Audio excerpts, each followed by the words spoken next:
रामचंद्राय रामभद्राय वेदसे रघुनाथाय नाथाय सीतया पतये नमः। नमस्कार दर्शक बंधु, प्रार्थना लाइफ भिन्न स्वादर शिक्षा भित्तिक जुगोपयोगी नूतन कार्यक्रम प्रज्ञा पुराण पवित्र अगणा को आपमनकर दिव्य चेतना को सुस्वागत। दर्शक बंधु, आज आम शुणा भरतंक कठौ पूजा। आज्ञा सत कथा, से जड़े भातृभक्त थे तो से भाई को जो भगवान का आसन देते तो पादुक नहीं पूजा करते। बस कि अमूल्य कथा। दर्शक बंधु, आज एकदम माने भाव हृदय को छुईला भाया आज जिते जिते भाई माने आम झगड़ा कर भाई ही भाईर शत्रु। आज आज्ञा यही कथाटी शुणा राकेश भाई बुले बुले से पहुँची गले, कहले भाई की जेहेतु भगवान कर भाव देइथिले दर्जा देइथिले तांको पादुकाटा केते मूल्यवान हेइथिला तांको पूजा करिथिले। दर्शक बंधु, रामचरित मानस होची परिवार को सजाड़िया सुपरिवार सुसंस्कार धर्मर सबकि द्वाही तारी भीतर अच्छी। आज किंतु ये भरतंक चरित भारी हृदय स्पर्शी मर्मस्पर्शी रामचरित मानस कहतु वाल्मीकि रामायण कहतु वाल्मीकि रामायण एत सुंदर भाव में भरत को अनुमोदित करा जाइछि। धर्मात्मा धर्मपरायण आदि कहीं व्यवहार कुशल व्यक्ति थांती सी होती भरत। जी सुंदर कथारे आम प्रज्ञा पुराण को आरंभ करवा। चलतु ए प्रज्ञा पुराण कथा समाजर व्यवस्था मानव जीवन पाई शांतिर वार्ता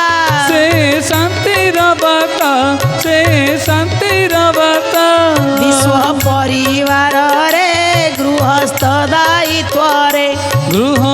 दायित्व रे मानव भितरे दिव्य ज्ञान दिए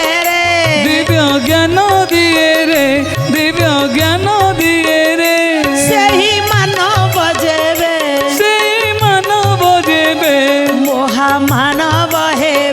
महामानव हेबे प्रति घरे राम कृष्ण जन्म नेबे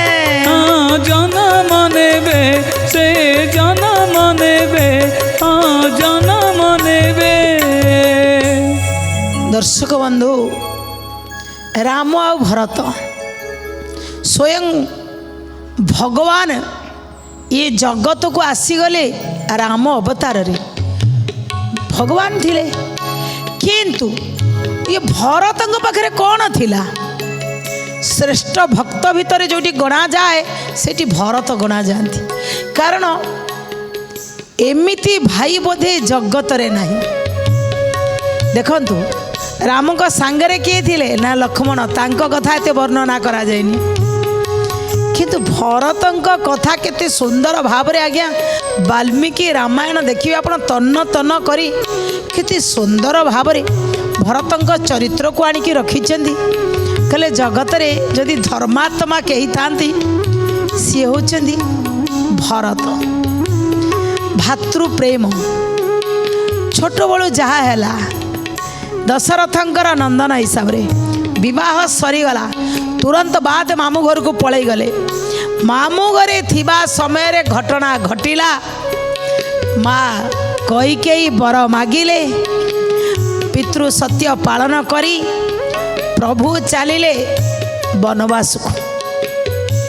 स्वामींकर सांगरे मु तांकर अर्धांगिनी नारी धर्म पालन करिया पई माँ सीते कहले मु सांगरे जीवी मु परछाई मु जीवी। लक्ष्मण कहले भाई सहित मु जीवी मोर मध्य कर्तव्य अच्छी।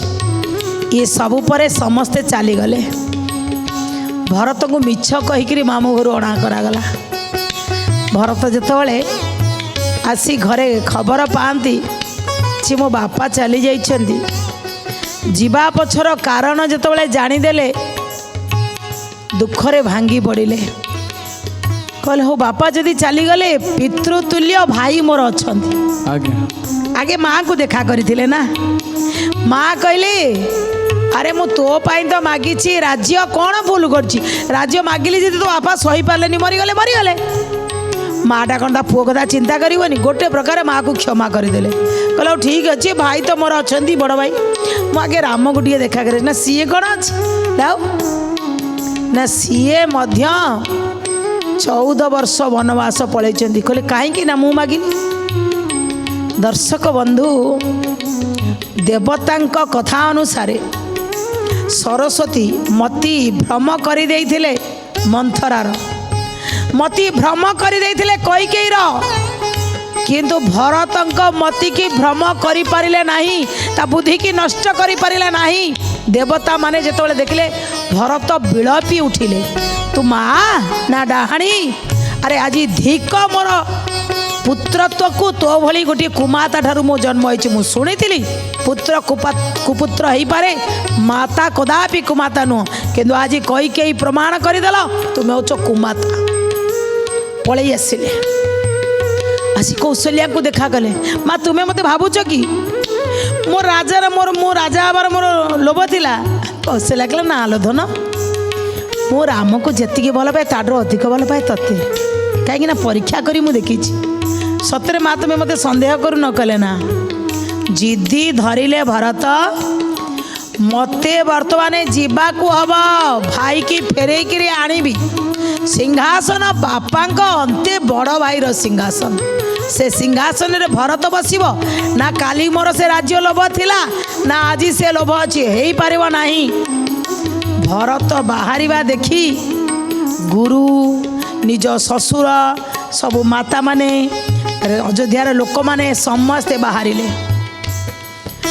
ଆମେ ବି ଯିବୁ, ଆମେ ବି ଯିବୁ। ଭରତ ଏତେ ଜିଦ୍ଦି, ଦୃଢ଼ ପ୍ରତିଷ୍ଠା ଯେ ମୁଁ ଫେରେଇକିରି ଆଣିବି, ନହେଲେ ମୁଁ ଜଙ୍ଗଲରେ, ମୁଁ ବନରେ ମରିଯିବି, କିନ୍ତୁ ଆଣିବି। ଦେବତାଙ୍କ ଭିତରେ ଭାଳେନି ପଡ଼ିଲା। ମା ସରସ୍ୱତୀଙ୍କୁ କହିଲେ ଯାଅ, ଭରତ ଯଦି ଜିଦ୍ଦି ଧରିବ, ଇଏ ରାମ ଭରତଙ୍କ କଥାରେ ପଳେଇ ଆସିବେ। ଆଉ ସିଏ ଜନ୍ମଗ୍ରହଣ ଯୋଉଥିପାଇଁ କରିଥିଲେ କିଛି ପୂରଣ ହେବନି, ରାବଣ ତ ସିଆଡ଼େ ମରିବନି, ଯାଅ ତୁମେ। ସରସ୍ୱତୀ କହିଲେ ବୋପା ଆଉ ସବୁ କଥା କହିବ, ଭରତଙ୍କ ବୁଦ୍ଧିକି ମୁଁ ଭ୍ରମିତ କରିପାରିବି ନାହିଁ। ଭରତ ସମସ୍ତଙ୍କୁ ଧରି ଚାଲିଲେ ଚିତ୍ରକୂଟ ଅଭିମୁଖେ। ଯାଉଛନ୍ତି, ବାଟରେ ନିଷାଦ ରାଜ ଗୁହକଙ୍କ ସହିତ ଦେଖା ହେଲା। ନିଷାଦ ରାଜ ଦେଖିଲେ ଆରେ ଇଏ ଭରତ କ'ଣ ସଦଳ ବଳ ଧରି ଯାଉଛି, କ'ଣ ପ୍ରଭୁ ରାମକୁ ମାରିବ ନା କ'ଣ? ସନ୍ଦେହ କରିକି ପଚାରିଲେ ତୁମେ କିଏ? ଅଯୋଧ୍ୟାର ରାଜନ ଭରତ। ଆରେ ରାମ କ'ଣ ଭୁଲ କରିଛନ୍ତି ତମେ ତାକୁ ପୁଣି ମାରିବାକୁ ଯାଉଛ? ଏ ଭରତ ପୁଣି ଭାବିଲେ ଆରେ ମୋ ମା କି ବର ମାଗିଲେ ଲୋକ ଖାଲିଟାରେ ମୋତେ ସନ୍ଦେହ କରିବେ। ସେଇ ନିଷାଦ ରାଜକୁ କହିଲା ନା ନା, ଆପଣ ଭାବି ପାରୁଛନ୍ତି ମୁଁ ଯିବି, ମୋର ଭଗବାନଙ୍କ ତୁଲ୍ୟ ଭାତୃ, ମୋର ସିଏ ପିତୃତୁଲ୍ୟ, ମୋତେ ଭାବୁଛନ୍ତି ମୋ ଭାଇକି ମୁଁ ମାରିବା ପାଇଁ ଯାଉଛି। ଆଜ୍ଞା, ଆମ ସଂସ୍କୃତି ଗୋଟେ ଶିକ୍ଷା ଦିଏ ବଡ଼ ଭାଇକୁ ପିତୃତୁଲ୍ୟ ସହିତ ତୁଳନା କରାଯାଏ। କହିଲେ ପିତୃତୁଲ୍ୟ ମୋର ବଡ଼ ଭାଇ, ମୁଁ ତାଙ୍କୁ ଫେରେଇବାକୁ ଯାଉଛି। ମୋ ମା ଟିକେ ତାର ଅଜ୍ଞାନତା ବଶତଃ କ'ଣ ମାଗି ଦେଇଛି, ମୁଁ ତାଙ୍କୁ ଫେରେଇ ଆଣିବା ପାଇଁ ସଦଳ ବଳ ନେଇକିରି ଯାଉଛି ହେଲା। ଆଉ ଯେତେବେଳେ ଆଣିବା ପାଇଁ ଯାଉଛି ବୋଲି କହିଦେଲେ, ନିଷାଦ ରାଜ ମନେ ମନେ ଭାବୁଛନ୍ତି ଆରେ ଇଏ ଭରତ ଏତେ ବଢ଼ିଆ, ମୁଁ ଆଜି ପର୍ଯ୍ୟନ୍ତ ତୁମ ଭଳିଆ ଲୋକ ଦେଖିନି, ଭାରି ଭଲ।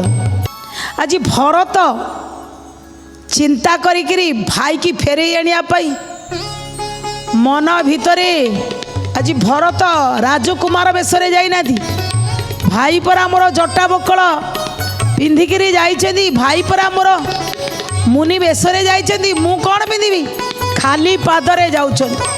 ଯେତେବେଳେ ପ୍ରଭୁ ଆଗେ ଆଗେ ଯାଇଛନ୍ତି, ଦେଖନ୍ତୁ ଏ ଦି ଭାଇ, ସିଂହାସନ ଦି ଭାଇଙ୍କ ଭିତରେ ତୁଚ୍ଛ ପଡ଼ିଗଲା। ଆଗେ ଆଗେ ପ୍ରଭୁ ରାମଚନ୍ଦ୍ର ଯାଇଛନ୍ତି। ଯେତେବେଳେ ନିଷାଦ ରାଜଙ୍କ ପାଖରେ ବନଦେବୀ କହିଲେ ହେ ପ୍ରଭୁ, ମୁଁ ଆପଣଙ୍କର କେଉଁ ସେବାରେ ଲାଗିବି କୁହନ୍ତୁ। ପ୍ରଭୁ ରାମ କ'ଣ କହିଲେ ଜାଣିଛନ୍ତି? କହିଲେ ଆଜ୍ଞା, ଯଦି ମୋର ସେବା କରିବାକୁ ଚାହାନ୍ତି, ମୁଁ ଯେଉଁ ରାସ୍ତା ଦେଇ ଆସିଛି ଏ ରାସ୍ତାରୁ ସବୁ କଣ୍ଟା ହଟେଇ ଦେବ। ବନଦେବୀ କହିଲେ ଆରେ ତୁମେ ତ ଆସି ସାରିଛ, ତୁମ ପଛରେ କଣ୍ଟା ହଟେଇଲେ କ'ଣ ହବ? ନା ମୁଁ ମୋ ପାଇଁ କହୁନି। କହିଲେ ଆଉ? ନା ମୋତେ ଖୋଜି ଖୋଜି ନିଶ୍ଚିତ ମୋ ଭରତ ଏଇପଟେ ଆସିବ, ଯେମିତି ତା ଗୋଡ଼ରେ କଣ୍ଟା ଫୁଟିବନି। ପ୍ରଭୁ ରାମ କହୁଛନ୍ତି। ବନଦେବୀ କହିଲେ କ'ଣ ଅଯୋଧ୍ୟା ସିଂହାସନର ଯିଏ ରାଜା, ଯିଏ ଯୁବରାଜ, ସିଏ ଏତେ ଦୁର୍ବଳ? ସେ କଣ୍ଟାକୁ ଡର ତାର? ତା ଶରୀର କ'ଣ ଦୁର୍ବଳ ନା କ'ଣ? ଏଠି ପ୍ରଭୁ ରାମଚନ୍ଦ୍ର କ'ଣ କହିଲେ? ସିଏ ଅଯୋଧ୍ୟାର ରାଜକୁମାର ଏତେ ଦୁର୍ବଳ? ପ୍ରଭୁ କହିଲେ ନା ନା, ଆରେ ମୋ ଭାଇ ଭରତ ଦୁର୍ବଳ ନୁଆଁରେ, ସିଏ ତ ଏତେ ବଜ୍ର, ଇନ୍ଦ୍ରଙ୍କର ବଜ୍ର ବି ତା ଆଗରେ ଫିକା ପଡ଼ିଯିବ। ନା ତାହେଲେ ରାସ୍ତାରୁ କଣ୍ଟା କାହିଁ ସଫା କରିବି? ନା ଯେତେବେଳେ ମୋ ଭାଇ ଆସିବ, ଯଦି ତା ଗୋଡ଼ରେ ଗୋଟାଏ ବି କଣ୍ଟା ଫୁଟିଯିବ, ତା ଛାତି ଭିତରେ କଣ୍ଟା ବାଜିଯିବ। କାହିଁ କହିଲେ? ସିଏ ଭାବିବେ ଏଇ କଣ୍ଟା ମୋ ଭାଇ ଗୋଡ଼ରେ ପଶିନି ତ, ମୋ ଭାଇ ଏଇ କଣ୍ଟା ରାସ୍ତାରେ ଯାଇନି ତ, ମୋ ଭରତ ଭାଙ୍ଗି ପଡ଼ିବ, କାନ୍ଦିବ। ହେ ମା ବନଦେବୀ, ଏ ରାସ୍ତାରୁ କଣ୍ଟା ହଟେଇ ଦେବ। ବନଦେବୀ କହିଲେ ଧନ୍ୟ ଧନ୍ୟ ପ୍ରଭୁ ରାମଚନ୍ଦ୍ର ତୁମେ। ପ୍ରଭୁ ଆଗେ ଆଗେ ଯାଇଛନ୍ତି, ପଛେ ପଛେ ଭରତ ଆସିଲେ। ଯେତେବେଳେ ନିଷାଦ ରାଜକୁ ପଚାରିଲେ ରାତିରେ ମୋ ଭାଇ ଭାଉଜ ଏଇଠି ରହିଥିଲେ? କହିଲେ ହଁ। କେଉଁଠି ଶୋଇଥିଲେ? କ'ଣ ଖାଇଥିଲେ? ଯେତେବେଳେ ନିଷାଦ ରାଜ ଦେଖେଇ ଦେଉଛନ୍ତି କୁଶ ଆସନ ପକେଇ ଏଇଠି ଶୋଇଥିଲେ। ଭରତ ଛାତିରେ ହାତ ମାରି କହୁଛି ହାୟ ଦଇବ, ମୁଁ ସେଇ ଅଭାଗା ଭାଇ, ମୋରି ପାଇଁ ସିନା ମୋ ଭାଇ ରାଜା ପୁଅ ଏଇ କୁଶ ଆସନରେ ଆସି ଜଙ୍ଗଲରେ ଶୋଇଥିଲେ। ମୋ ମା ସୀତା ଆସି ଏଇ ଜାଗାରେ ରହିଲେ, କାନ୍ଦି ପକାଇଲେ। ନିଷାଦ ରାଜ କହିଲେ ଧନ୍ୟ ଭରତ, ଧନ୍ୟ ତୁମ ଭାତୃଭକ୍ତି। ଆଗକୁ ଚାଲିଲେ, ଭରଦ୍ୱାଜଙ୍କ ଆଶ୍ରମରେ ପହଞ୍ଚିଗଲେ। ପଚାରିଲେ ଭରଦ୍ୱାଜ ଋଷି ରାମ ଯାଇଛନ୍ତି ଜାଣିଛନ୍ତି? କହିଲେ ଭରତକୁ କହିଲେ ମହାରାଜ। ଭରତ କହିଲେ ଆଉ ଲଜ୍ଜା ଦିଅନ୍ତୁନି, ଆପଣ ବି କ'ଣ ଭାବୁଛନ୍ତି ମୁଁ ମୋ ଭାଇ ପାଇଁ ଆସିଛି?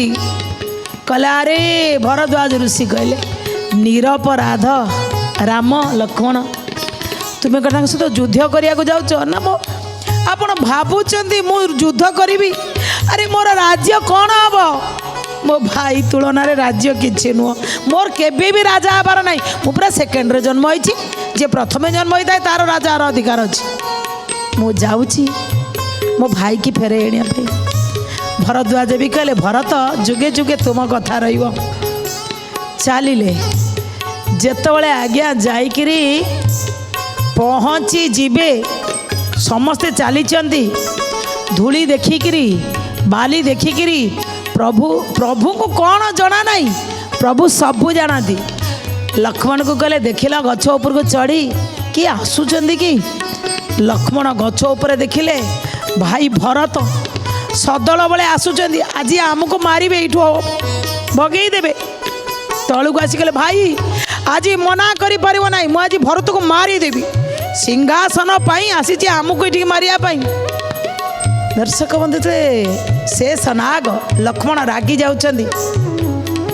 ପ୍ରଭୁ ବୁଝାଉଛନ୍ତି ଆରେ ଛୋଟବେଳେ କେବେ ଦେଖିଥିଲୁ ଭରତକୁ ଏମିତି? କେବେ ନିଜ ସ୍ୱାର୍ଥ ଚାହିଁଦେଲା? ଆରେ ଆଜି କାହିଁକି ଭାବୁଛୁ? ଶୁଣ କ'ଣ କହୁଛନ୍ତି। लखन तुम्हारा शपथ पितु आना, सूचि सुबंधु नहीं भरत समाना। राम सिया राम जय जय राम, राम सिया राम जय जय राम। भरतु हंस रवि वंश तरागा, जनमी कीन गुण दोष विभागा। राम सिया राम जय जय राम, राम सिया राम जय जय राम। दर्शक बंधु, प्रभु कहते रे लक्ष्मण मु पिता शपथ नहीं कहूची अरे भरत भली भाई भरत भली पवित्र आदर्श भाई बंधु मु संसार रे कोठी देखिनी रे केबे देखिचु ए बाबा भरतर केबे सिंहासन रो लोभ नाही आउ ये सूर्य वंश रे सूर्य वंश जदि गोटे पुष्करिणी हुए ता भीतर हंस होची मो भरत अरे केबे केबे मो भरत एमिति करिव नाही मो भरत बहुत भल परीक्षा करिया पाई भगवान कौन जानी नाती किंतु अपेक्षा करी बसीची आज मारिदेवी लक्ष्मण कहते मु मारिदेवी भाई सत कहूँ मत तुम अटकैबनी जदि किछि भी कहला आज मोर ये तीर आज किछि मानिबनी अपेक्षा कर भरत आसिले जहु जो आगु को पाद पड़ुची कहले किछि खाइबिनी पीबिनी जेपर्यंत मो प्रभु को दर्शन करिना किछि भी जल ग्रहण करिबिनी खाली पादरे चली यही पथ दे मो भाई जाइछि ना मो भाई भितर फुटी थिबा से कंटा अनुभव करी करी जाउछन्ती जेतले पहुँची गले राम का आश्रम ता पूर्व बाबुचंदी ए अभागा ए हतभाग्य जीव देखा करिवो केमिति जहा पाई अरे मोर प्रभु तुल्य भाई जंगल रे नुआ बाहाई थिबा स्त्री की नहीं करी आसीचंदी अरे मु केमिति मुह देखैबी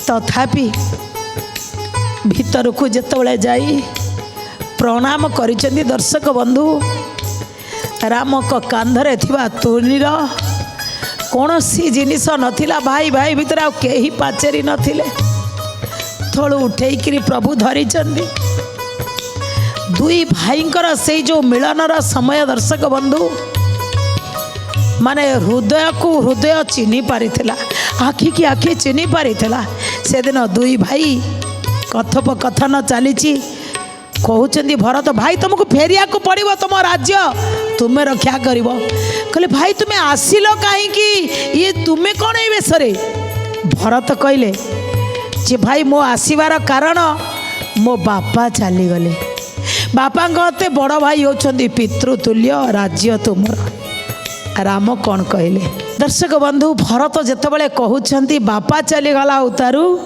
बड़ भाई होती पितृतुल्य राज्य तुम्हें ही संभाल फेरी चल जेपर्यंत तुम्हें फेरिन अनशन ये बसिली खाइबिनी जीविनी किछि करिबिनी तुम सिंहासन मु सबू जिनिस आनिकी ये तुमको राजा करी मुझे जीवी मना करें ना ये मल्ली राम एते भल पाती भरत को बुझे हे मो भाई अरे केमिति मु जानी ये भली हट तुम्हें करनी मो भरत केबे अधर्मर रास्ता को सी पसंद करिवो नाही केबे भी अधर्म रास्ता को सी बाछिबो नाही हे भाई ये जगत रे जदि ये ससागरा पृथ्वी रे जदि राजाधिराज कही थांती सी होचनी आमर पितृ आम पिता को असत्य करिबी नाही बोली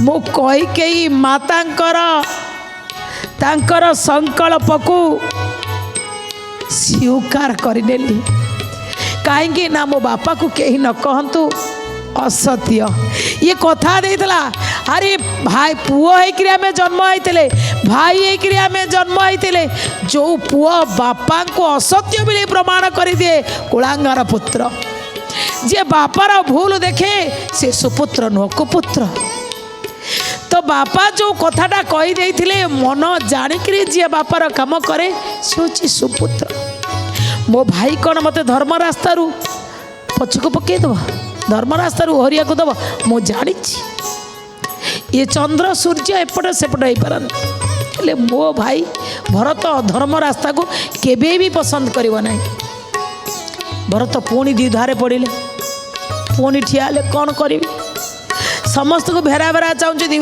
मु जानी आज भी तुम्हें मो कथा को विश्वास करिवो नहीं गुरु ठारू आरंभ करी देवता माने सियाड़ देखुं आहा किमिति भाई ये दी जन मझिरे ठिया है गोटे सिंहासन जड़े भाई सिंहासन को तुच्छ करी पड़े जाइतला आउ जड़े सिंहासन को बाजी लगे कहे ना सिंहासन ठारू भाईर मूल्य केते अधिक। आज आम सामान्य जमी पाई गोटे भाई की मारी दे पारुछि सामान्य केतेटा टंका पाई बापा को भी पुआ मारिया को पछोनी घरे भलरे रहिया पाई वृद्धाश्रम रे पिता माता को छाड़िया को पछोनी बापा सारा जीवन आसी मीडिया आगे कांदुथिव का आगे कांदुथिव हतभाग्य पुत्र आमे गेभुथिबा खाउथिबा छाती भीतर को आमर भात जाउथिव मो बापा माँ रास्ता रे मागिकी खाउचंदी धिक मो पुओ पुणी आज प्रभु कहउचंदी अरे मो भाई तुमे कौन चाहूच बापा सत्य हो जाऊ। अरे बापा को सत्यता दे पारिबानी पुओ भरत पुणी द्विधारे पड़े कौन करी कहले जेमती मो बापा का सत्य मानिली सेमिति तुमे मो सत्य मानिब तुमको जीवा को हम से जो राज्य को मु छाड़ी के आईची जो सिंहासन को मु छाड़ी के आईची बड़ भाई पितृतुल्य मु ताकू मो भाई भरत हाथ रे देली मु जीवा पर्यंत 14 वर्ष मोर सिंहासन को सुचारू रूपे चलैब मो भाई भरत स्वीकार कर नहीं गले। आज भारत राम कथा को स्वीकार कर नहीं गले कहले हाँ ठीक अच्छे जदि से सत्य गोटे सुनार पादुक आनी गोटे कठौ आनी या